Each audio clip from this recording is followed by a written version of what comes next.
शेर और मच्छर की कहानी। जंगल के राजा शेर को अपनी शक्ति पर बड़ा घमंड था। वह स्वयं को सबसे शक्तिमान समझता था, इसलिए जंगल के हर जानवरों पर अपनी गौस जमाता रहता था। जंगल के जानवर भी क्या करते, अपने प्राण सबको प्रिय थे, इसलिए ना चाहकर भी शेर के सामने नतमस्तक हो जाते। एक दिन दोपहर के समय शेर एक पेड़ के नीचे सो रहा था। वहीं एक मच्छर भिनभिना रहा था, जिससे शेर की नींद में खलल पड़ रहा था। वह एक मच्छर से बोला, हे मच्छर, देखता नहीं मैं सो रहा हूँ, भाग यहाँ से, नहीं तो मसल कर दूंगा। मच्छर बोला, क्षमा करें वनराज, मेरे कारण आपकी नींद में व्यवधान उत्पन्न हुआ, किंतु आप मुझे ये बात नम्रता से भी कह सकते हैं, आखिर मैं भी इस धरती का जीव हूँ। अच्छा, तो तुम छोटा सा मच्छर मुझसे जुबान लड़ाएगा? और क्या गलत कहा मैंने? तुम मच्छर हो ही ऐसा कि कोई भी तुम्हें यूं मसल दे। मैं तो ये बार बार कहूँगा, क्या बिगाड़ लोगे तुम मेरा? मच्छर को शेर की बात और व्यवहार बहुत बुरा लगा। वह अपने साथी मच्छरों के पास गया और उन्हें सारी बात बताई। सभी मच्छर को शेर के बात चुभ गई। उन्होंने तय किया कि इस संबंध में एक बार सब मिलकर शेर से बात करेंगे।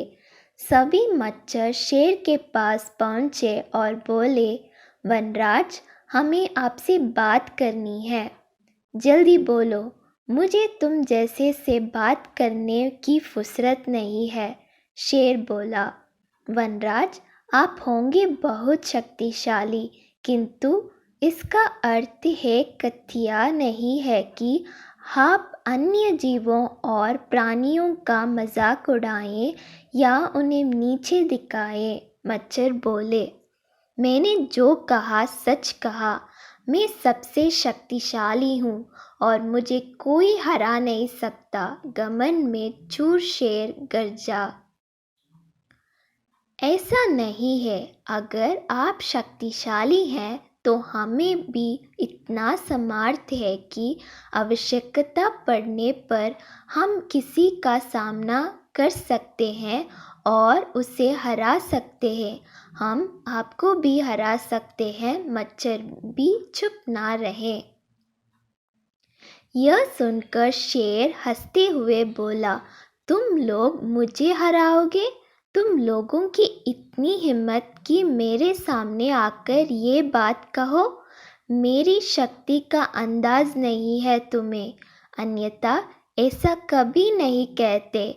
अभी भी समय है, भाग जाओ यहाँ से, नहीं तो कोई नहीं बचेगा। शेर के घमंड ने मच्छरों को क्रुद्ध कर दिया। उन्होंने ठान लिया कि इस शेर को मज़ा चखा कर ही रहेंगे। वे सारे एकजुट हुए और शेर पर टूट पड़े। वे जगह जगह उसे काटने लगे। वह दर्द से घबरा उठा। इतने सारे मच्छर का सामना करना उसके बस के बाहर हो गया। वह दर्द से चीखते हुए वहाँ से भागा, लेकिन मच्छरों ने उसका पीछा नहीं छोड़ा। वहाँ जहाँ भी जाता वे भी उसके पीछे जाते और उसे काटते। आखिरकार शेर को झुकना पड़ा। उसने हार मान ली। वह मच्छरों के सामने गिड़गिड़ाने लगा, मुझे बख्श दो, मुझसे गलती हो गई, जो मैंने तुम तुच्छ समझकर तुम्हारा मजाक उड़ाया और तुमसे बुरा व्यवहार किया। आज तुमने मेरा घमंड तोड़ दिया। अब मैं कभी किसी की नीचे नहीं दिखाऊंगा। मच्छरों ने शेर को सबक सिखा दिया था, इसलिए उन्होंने उसे काटना बंद कर दिया। वे बोले, घमंडी का घमंड कभी ना कभी अवश्य टूटता है।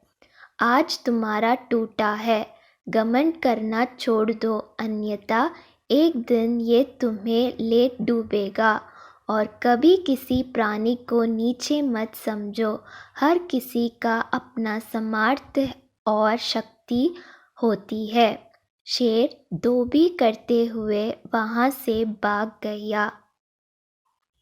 शिक्षा, घमंडी का सिर नीचा